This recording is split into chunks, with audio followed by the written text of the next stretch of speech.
renowned motivational speaker on environments, and he is basically attached with the Clean India mission with Prime Minister Narendra Modi. And ये अपने आप में बहुत बड़ी हस्ती हैं।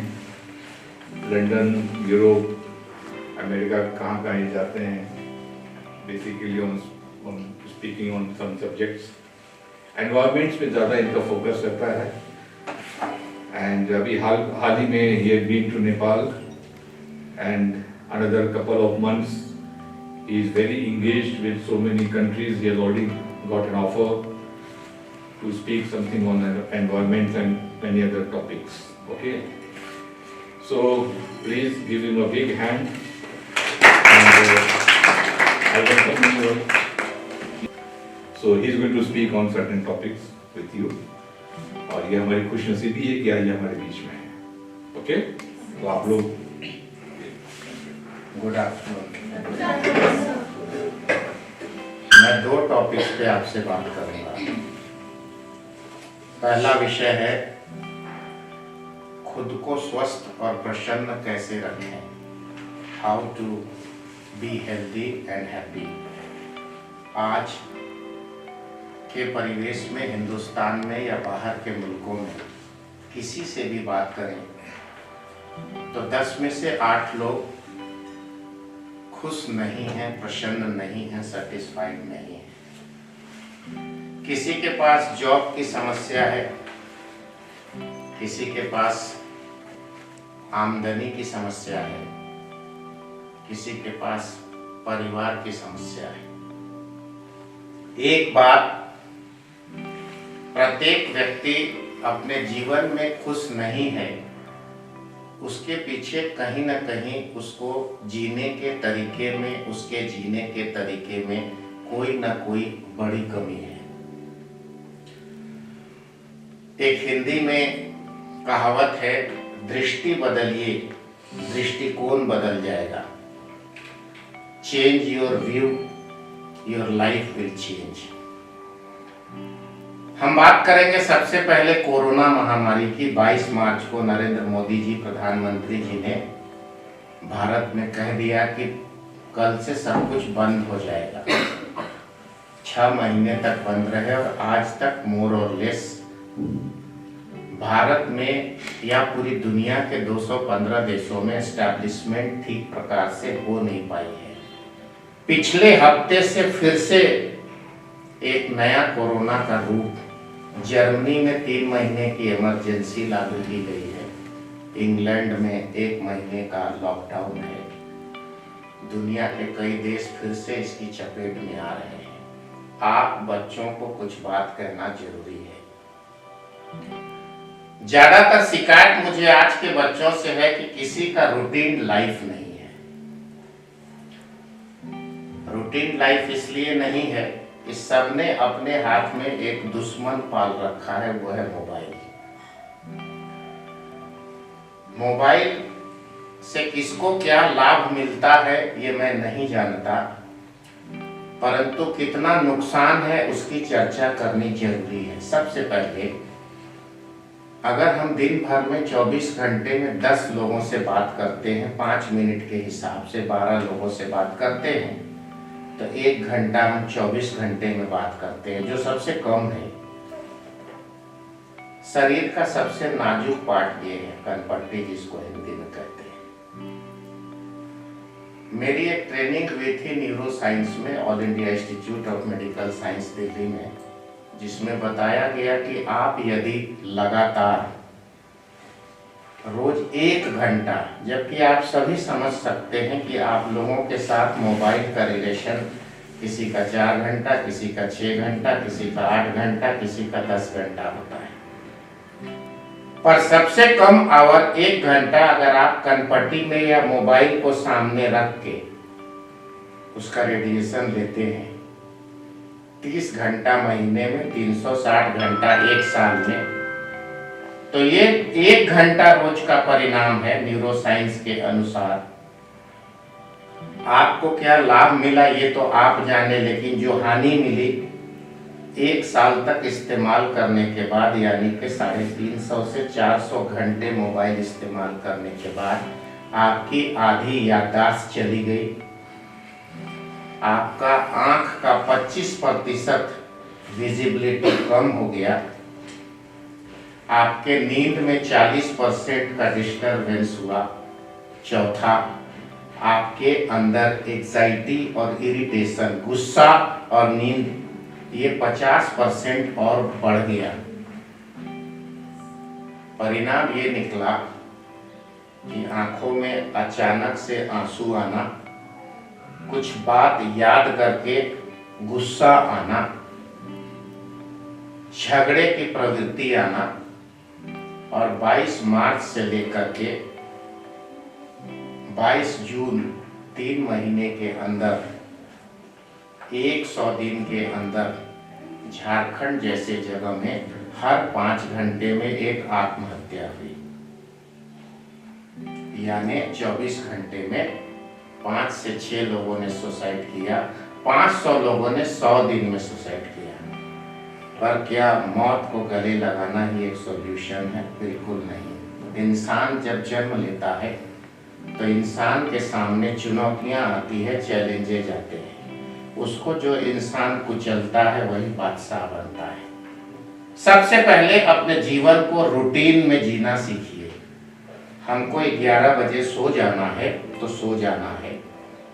और जो व्यक्ति सफल होता है वो उठते उठते, चाहे वो इस्लाम हो, इस्लाम में भी कहा गया है कि सूर्योदय के पहले आप नमाज अदा करिए। फर्स्ट, पहला नमाज सूर्योदय के पहले, उसी को ना असर की नमाज करें, फजर की नमाज, सुबह की नमाज, असर तो शाम को बोलते हैं। तो सूर्योदय को आप देखिए, you take the first light of sun. जो व्यक्ति, आप कल से ही कोशिश करिए कि अगर आप 5:30 बजे के पहले हिम्मत करके उठ जाते हैं और सूर्य की रोशनी को आप 5 मिनट तक देखते हैं, तो वो ग्लेज शहनाज ब्यूटी पार्लर में 5000 रुपया खर्चा करने से नहीं मिलेगा, जो आपको खुली आंखों में सूर्य को रोज सीधा देखने से मिलेगा। दूसरी बात, आप रूटीन लाइफ जीना सीखिए। 7 घंटे सोना जरूरी है। आप 2-3 प्रश्नों का उत्तर खुद दीजिए। क्या आपको 7 घंटा साउंड स्लीप आती है? अगर आती है इसका मतलब आप हेल्दी हैं। नहीं आती है तो आप हेल्दी नहीं हैं। कभी कभी ये भी होता है कि 12 घंटे तक उठने का मन नहीं करता है, तो फिर भी आप बीमार हैं। तो हम आते हैं, हम खुद को कैसे स्वस्थ रखें, उसके लिए सबसे पहले आज आप अपने घर में जाकर अपने आप से बात करिए। अपने आप से बात करने का मतलब ये है कि आप सुबह या शाम को जब भी एक कागज कलम उठाइए, कल बहुत अच्छा दिन है, क्रिसमस का दिन है, एक कागज कलम उठाकर आप एक रूटीन बनाइए कि हमको सुबह 5:30 बजे उठना है। शुरुआत में अलार्म लगाने की आवश्यकता है। एक नई बात बताने जा रहा हूँ, मेडिटेशन शब्द है एक, ध्यान मुद्रा। मैं जब बच्चा था तो मुझे किसी ने ये सिखाया था। मैं अपने घर में कभी भी किसी भी प्रकार का कोई अलार्म क्लॉक या मोबाइल से अलार्म नहीं लगाता। मुझे 4:30 बजे अगर सुबह उठना है तो रात को आंख मूंदकर उस परमात्मा को याद करता हूँ, जिसे लोग अल्लाह कहते हैं, महादेव कहते हैं, जीसस क्राइस्ट कहते हैं, उसको याद करता हूँ। बुद्ध वाले लोग बुद्ध कहते हैं। मैंने अपने जिंदगी में पाया है कि यदि मैं 4:30 बजे सुबह मुझे उठना है और रात को मैं 10 बजे बेड पे सो रहा हूँ, तो ध्यानस्थ अवस्था में खुद को ले जाते हैं बेड पे, तो मैं 4:25 में मुझे कोई उठाता है। और वो कौन उठाता है? वो है मेरी चेतना, मेरा कॉन्शस। कहता है कि तुमने जो सोचा था वो टाइम आ गया, अब तुम उठ जाओ। और मैं उठ जाता हूँ। अमूमन 5:30 बजे उठकर ध्यान करता हूँ और बाकी की दिनचर्या आपका अभी जीवन कैरियर से बना हुआ है। आप सुबह जल्दी उठिए और उठने के बाद सबसे पहले सूर्य को देखिए सामने से, उसकी रोशनी लीजिए। यदि हिंदू धर्म को मानते हैं तो सूर्य नमस्कार करिए, और यदि किसी और दूसरे धर्म को मानते हैं, आपको वो नहीं आता, तो आप ऐसे सूर्य को देख के 50 बार सांस खींचिए और 50 बार सांस छोड़िए। 30 दिन अगर आप ऐसा करने में सफल हो गए तो आपके शरीर की सारी बीमारी निकल जाएगी। दूसरी बात, आपको किसी ने बताया कि नहीं, सुबह उठकर 99% लोग पता नहीं क्या है, खुद को सुंदर दिखाने के चक्कर में आईने के सामने जाते हैं, शीशे के सामने जाते हैं। रात को जब अंधेरा होता है और आपका घर बंद हो जाता है तो घर की सारी नेगेटिविटी, जिसको हिंदी में नकारात्मकता कहते हैं, वो शीशे में समा जाती है। और मनुष्य जब सुबह उठकर वहां जाता है तो वो नेगेटिविटी आप पे हावी हो जाती है और आपका मूड वहीं से ऑफ हो जाता है, आपको गुस्सा आना शुरू हो जाता है। तो इसलिए सुबह जब तक फेस को अच्छी तरह धो न लें, कोई दूध वाला आ गया, अखबार वाला आ गया, कूड़ा वाला आ गया, कोई आपको उठाने आ गया, तो आपका पहला कॉन्शस ये कहता है कि मेरा बाल ठीक है कि नहीं, कहीं मैं डेंजर जोन में तो नहीं दिख रहा हूं। तो आप उस चक्कर में कंघी लेके पहले आईने के पास जाते हैं, आ रहे हैं, अपने बाल को संवारते हैं। इसकी कोई आवश्यकता नहीं है। आप सिंपल वे में, लड़की हो या लड़का, आप अपने बाल को ऐसे भी करके जा सकते हैं। आईना देखना सुबह उठकर बंद करिए। दूसरा, जैसे सुबह उठते हैं 10 में से 9 लोगों का, 8 लोगों का या 9 लोगों का पेट आजकल ठीक नहीं है।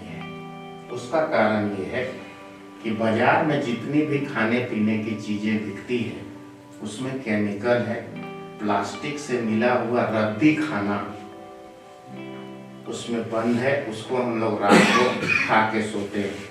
तो सुबह उठने के बाद, सूर्योदय के पहले यदि आप उठने में कामयाब हो गए, देखिए मेरी जो भी बातें हैं अगर उसको आपने याद रखा तो आपका हेल्थ और माइंड ठीक रहेगा, और आपका हेल्थ और माइंड ठीक रहेगा तो आप हमेशा खुश रहेंगे। और खुश होना चाहते हैं तो इन रास्तों पे आप चलिए। ये कोई धर्म की बात नहीं है, ये इंसानियत की बात है। आप इंसान हैं, मनुष्य हैं, चिंतनशील हैं। जब गुस्सा आए तो क्या करें, नकारात्मकता पैदा हो, नेगेटिविटी माइंड में आए कि हमको किसी से झगड़ा करने का, कुछ करने का ऐसा मन कर रहा है, तो उसमें हम क्या करें, हम बहुत परेशान हैं, जीरो पे जा रहे हैं, भ्रष्ट कर रहा है माथा, तो ऐसे में हम क्या करें। फिर मैं कहता हूं, वैसे लोगों को कहता हूं, सोसाइटल टेंडेंसी या गुस्सा वाले लोगों को, अपने आप से बात करें। आपका जन्म क्यों हुआ है, आप ध्यान में चले जाएं, खामोश हो जाए, सब बंद कर दें, और खामोश होने के बाद अपना एक दिव्य लक्ष्य निर्धारित करें। अगर आपने बड़ा लक्ष्य निर्धारित किया तो ऊपर वाला आपको साथ देगा आपके लक्ष्य की ओर। कुछ ना हो तो एक चीज का ध्यान रखिए कि ऊपर वाला आपको देख रहा है हमेशा, वो जरूर न्याय करेगा। अगर किसी ने आपके साथ अन्याय किया है, मैंने इस लड़के के साथ इनजस्टिस की है, तो मुझे सजा भगवान देगा और इसको भी न्याय भगवान देगा। ये विश्वास हमेशा दिल में रखनी चाहिए। अब हम आते हैं, पानी पीने की बात हमने बताई।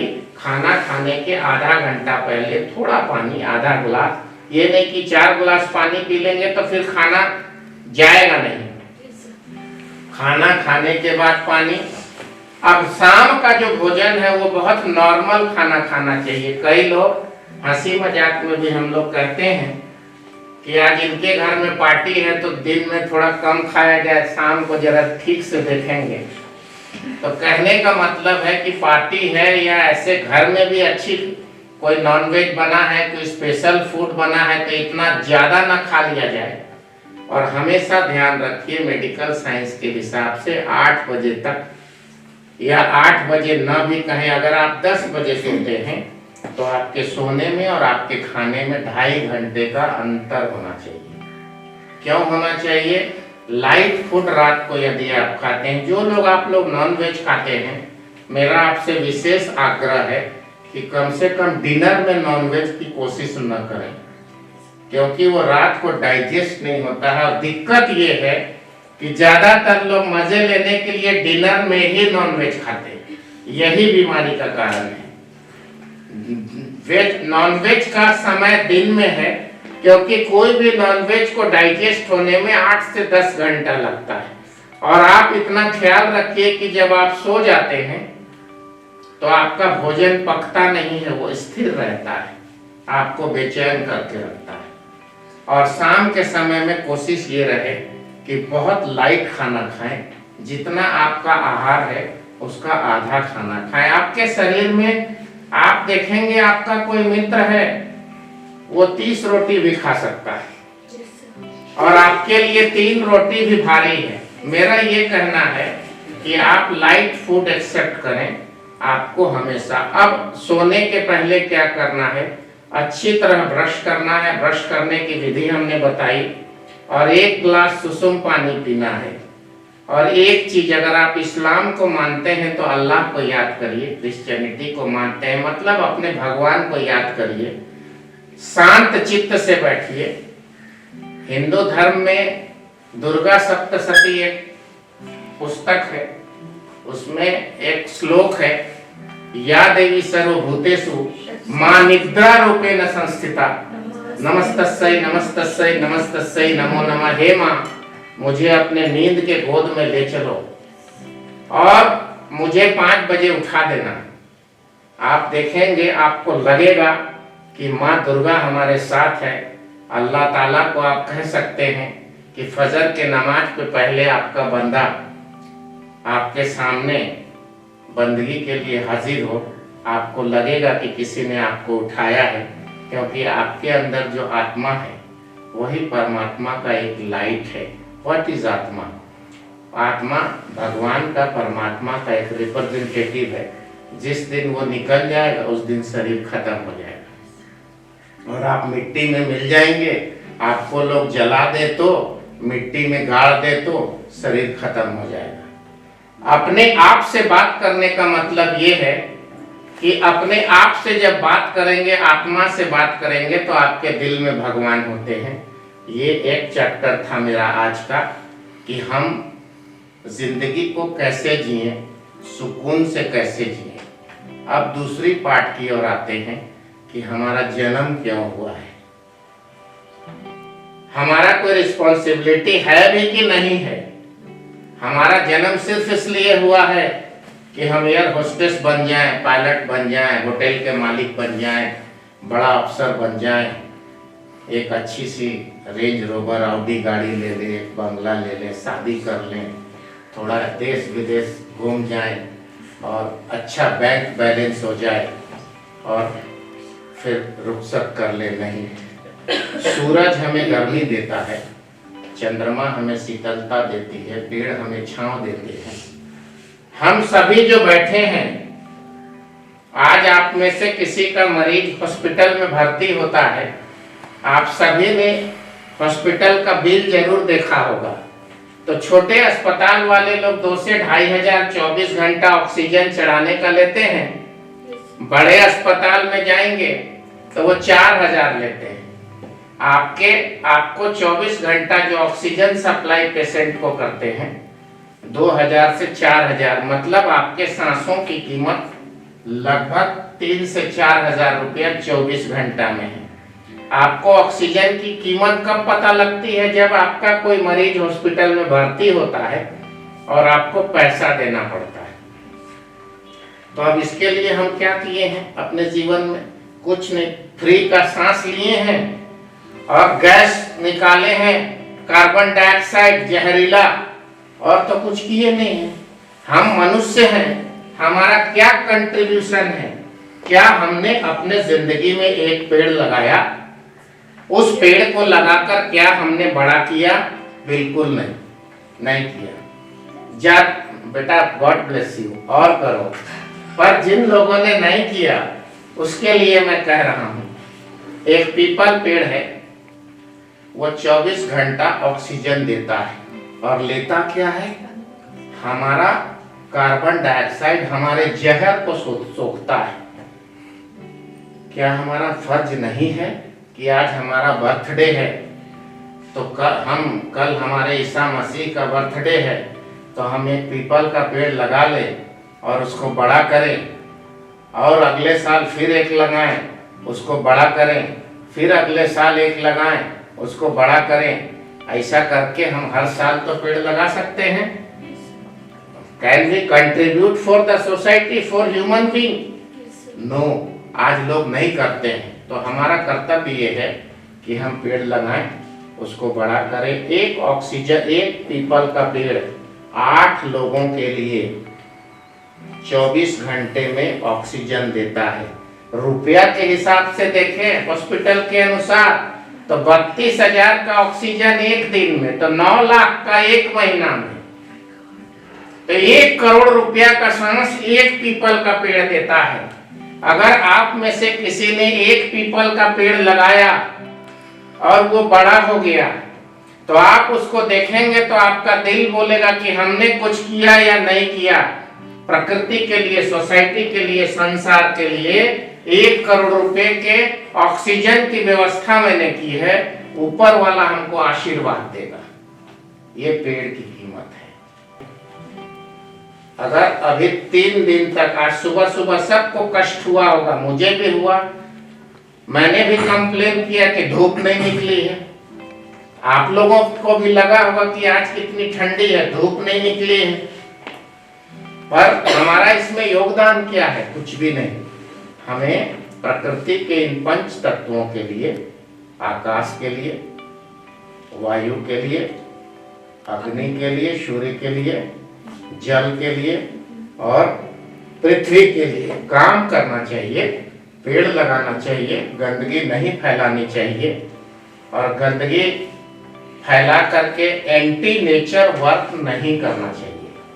ये मेरा दूसरा आप सबसे अपील है। प्रकृति के लिए, सोसाइटी के लिए, हाँ, आपको रोज रोटी, कपड़ा, मकान, गाड़ी चाहिए। आप अगर इन चीजों पे काम करते चले जाएंगे तो आपको ऊपर वाला अपने आप ये सारी चीजें देता चला जाएगा। शुरुआत में थोड़ी तकलीफ होगी पर बाद में मिलता चला जाएगा। मैं जब आपकी उम्र का था, 18-20 साल का था, तब ये ज्ञान मुझे किसी संत ने दिया था। मैंने अपनी जिंदगी में कभी ये नहीं सोचा कि मुझे महीने में इतने रुपये चाहिए। वो मिलता चला गया और मेरा कारवां आगे बढ़ता चला गया।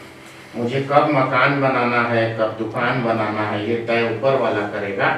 हमारा काम है मानवता के लिए, इंसानियत के लिए काम करना। आप सभी से आज मेरा ये इंटरेक्शन हुआ। आपके सुखद भविष्य की कामना करता हूँ। क्रिसमस और नए साल की बधाई, शुभकामना देता हूँ।